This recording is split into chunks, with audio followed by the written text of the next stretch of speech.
Matagal ko na hindi nagawa to, pero we're gonna do a vlog test of the Sony FX30 and the Viltrox 13mm, which in my opinion this might be the best vlogging content creator combo na pwede mong makuha at this point. It's gonna be a somewhat long, hindi naman siya long day, pero wala lang, trip ko lang i-vlog tong araw na to and then isasama ko kayo. And pagpasensyahan nyo na, woke up like this yung peg natin ngayon. So wala pa akong ligo, wala pa akong hilamos at kung ano-ano man. So medyo oily tayo ngayon.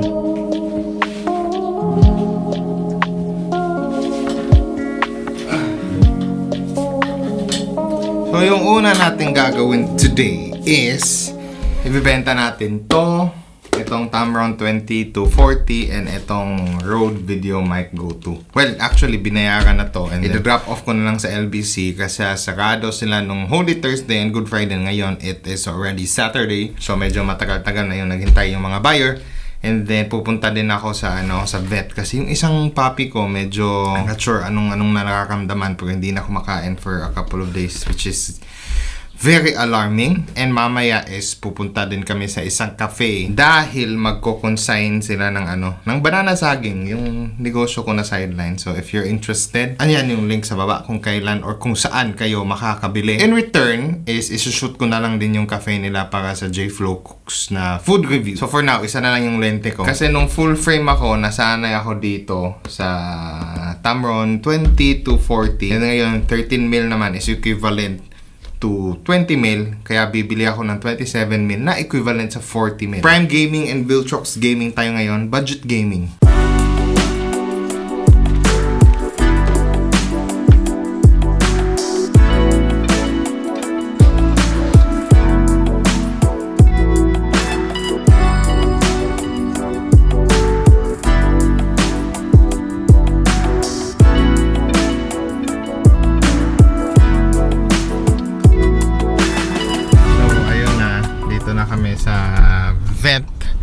And then ayusin ko muna tong kotse kasi wala tayong maayos na parking spot, and then hopefully medyo hindi masyadong malaki yung gastos natin today.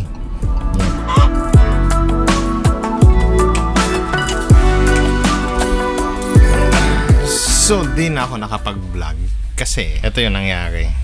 Nung nasa vet kami, medyo critical na pala yung stage ni Papi. So medyo nakaka sa utak and medyo stressful. So hindi na ako nag-vlog, and then kinancel ko na lang din yung activity namin, supposedly this lunch para dun sa cafe. Kasi yun nga, hindi rin ako makakashoot ng maayos. Stressful talaga mag-aso-aso guys, especially Papi kasi yung condition nila hindi matapos-tapos kasi before yung sibling niya and then ngayon siya. Pero hopefully maging okay, medyo magastos nga lang, pero sabi ni Doc, manage my expectations daw, 50-50. So within the next 3 days they're gonna treat her, and then hopefully maging okay. If it gets worse or gets better, I will know in the next couple of days. Ito si Ginger, ito yung mommy ng mga puppies natin ngayon. Hi Ginger. Ito naman yung dalawang siblings niya, si Brownie tsaka si wala pa tong mga pangalan, pero ito yung cute na cute tong dalawang to. Sana ganito ka-healthy sana yung dalawa. Cute din to. Ito yung pinakamaliit sa kanilang lahat. Hindi ka ba kumakain? Kain ka na. Ayan. Food. Ito yung Shih Tzu namin, ni girlfriend. Ayan. Si Happy. Hi Happy. Hi. So kahapon is marami kaming ginawang banana saging, and then ito yung resulta kasi marami kaming orders. Check natin yung exposure. Ayan. Majority of these pupunta sa Mindanao.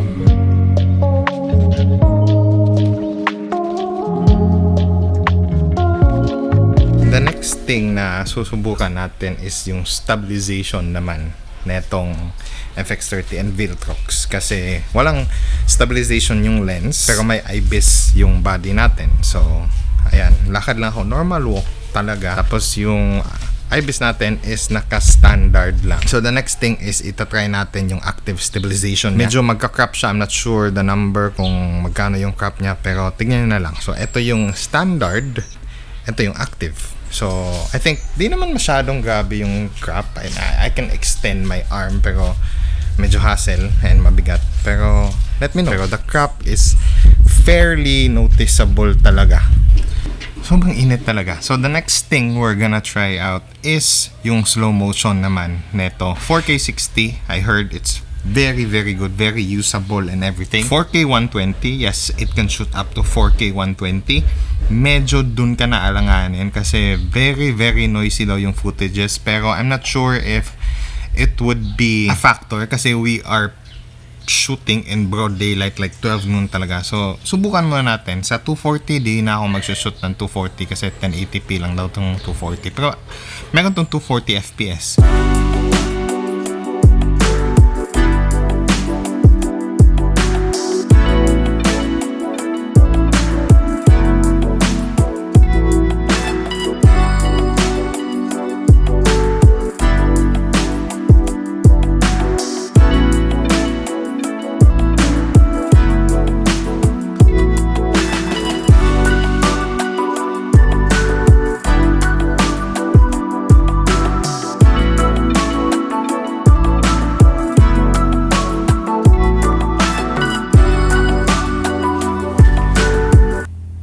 May zebra pa rin dito eh. Hindi ko pala na-mention, no, na I'm using Cine EI. So yung base ISO ko is going to be 800 and 25 lang. This is it. This is the indoor test or my studio setup talaga. Kanina nag-shoot ako ng may ND filter, pero I think underexposed ako nun. Hindi ko pa masyadong kabisado yung exposure talaga. I have one key light right here, ambient light over here, and ayan, kung nakikita nyo sa bedroom ko, meron din akong ilaw doon na pina-reflect ko na lang para meron siyang warm tone. And if you're interested sa products ko, again, product kasi isa lang, yung banana saging, yung link nasa baba. It would redirect you to Shopee or TikTok, wherever you're comfortable with, kung anong mas mura sa shipping nyo. Thank you for your support in advance, and that's it. God bless, stay safe, peace. Bigyan natin ng ND filter to. Ba't ayaw mo?